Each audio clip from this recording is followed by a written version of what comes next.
It really can't be overstated just how difficult it is for TV shows to reach that much vaulted 100 episode landmark. Granted, today's modern format of shorter seasons with overarching narratives makes it even harder, but even back when episodic TV was the norm, so few managed to bat themselves an entire century. Thus, there is no greater testament to Star Trek's enduring popularity that it has managed this feat with count them four, separate series. Well, 3.5 if you want to get technical, but for the purposes of this piece, we're going to give the original and animated series the connected credit they both richly deserve. My name is Adam Cleary, and this is every 100th episode of Star Trek ranked.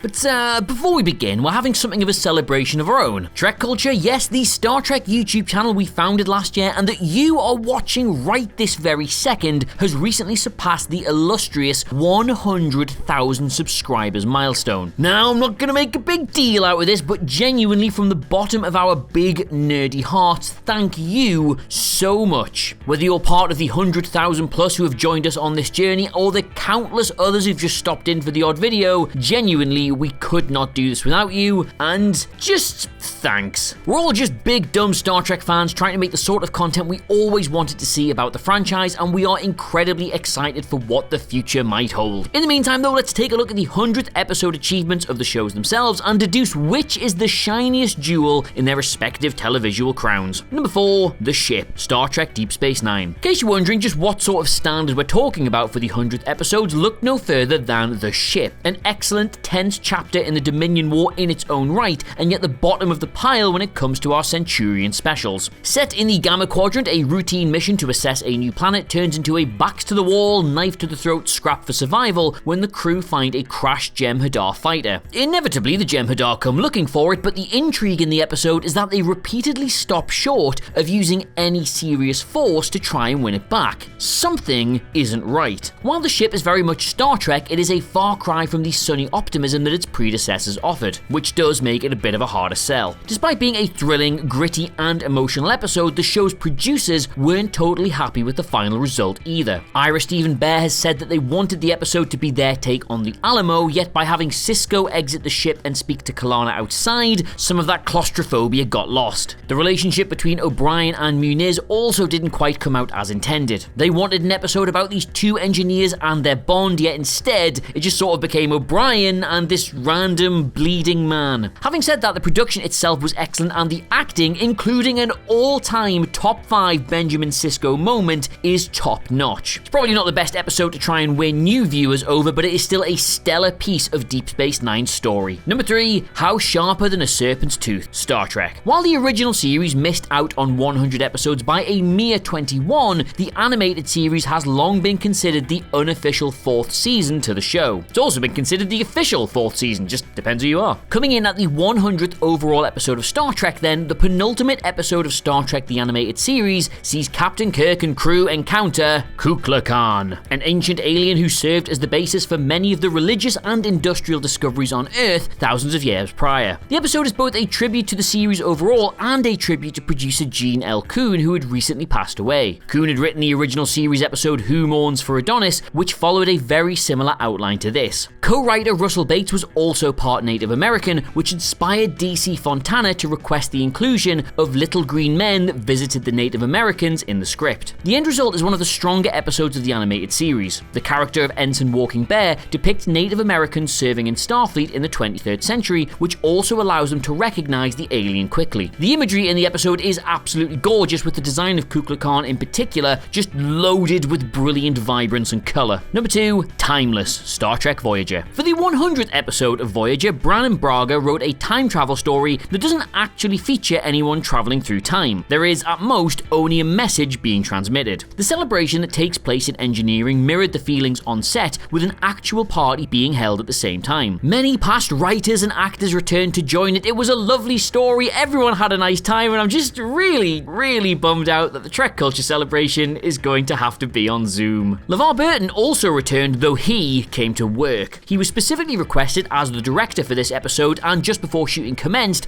agreed to appear in a small cameo role. Look, there he is. While it was fun to have Geordie back, however briefly, the episode belongs entirely to Garrett Wang. Joe Minosky, who co-wrote the teleplay with Braga, stated that barely a year earlier it would have been impossible to imagine Harry Kim being center stage in an episode like this, yet Wang more than delivered. The episode proved a challenge for the art department more than anyone else though. The scenes on the frozen Voyager were filmed first with the bridge and corridors completely covered in ice. Barely 3 days later though, the cameras were back to film the bridge as normal and, well, that looks like quite the episode of changing rooms. Director Burton gives them a lot of credit, saying how difficult it was to turn that around, and do you know what? I believe him. The episode was a massive hit, easily rising to become one of the show's best, and Wang believed it was strong enough that it should have been a two-parter or a feature-length story. But no, one episode and done. Braga always intended it to be standalone and serve as Voyager's answer to the city on the edge of forever. Now, is it quite that good? Well, I'm not entirely sure, but I probably wouldn't start a fight with you if you thought it was. Number 1, Redemption, Star Trek The Next Generation. We could argue this all the livelong day, but I think we'd all just about agree in the end that The Next Generation's 4th season was at least one of the best, if not the best overall. Redemption then, its finale, is easily one of the all-time best episodes after an entire season of the show really hitting its stride. Gowron is vying for control of the Klingon High Council with the Duras sisters and Toral, the son of his old, now dead, slain pal. Worf is dragged into the upcoming civil war by supporting the would-be Chancellor, while Picard is faced with a difficult choice of trying to stay out of internal Klingon affairs, despite the fact that he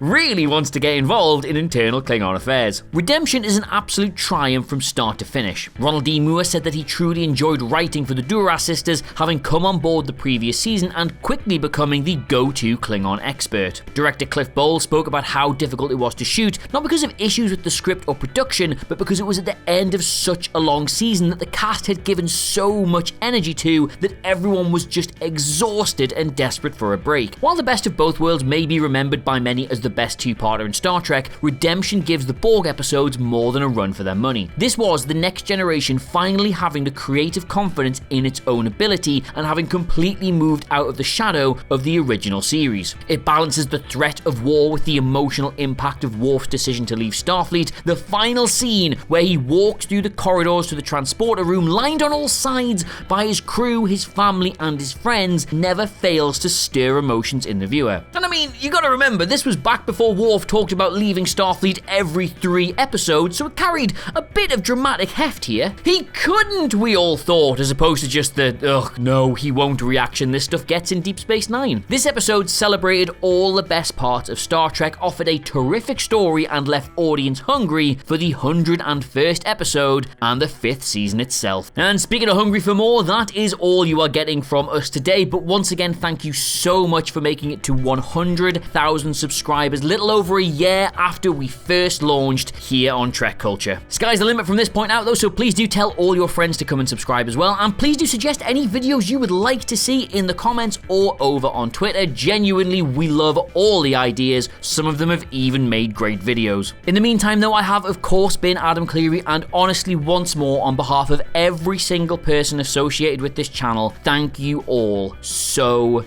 much. We'll see you soon.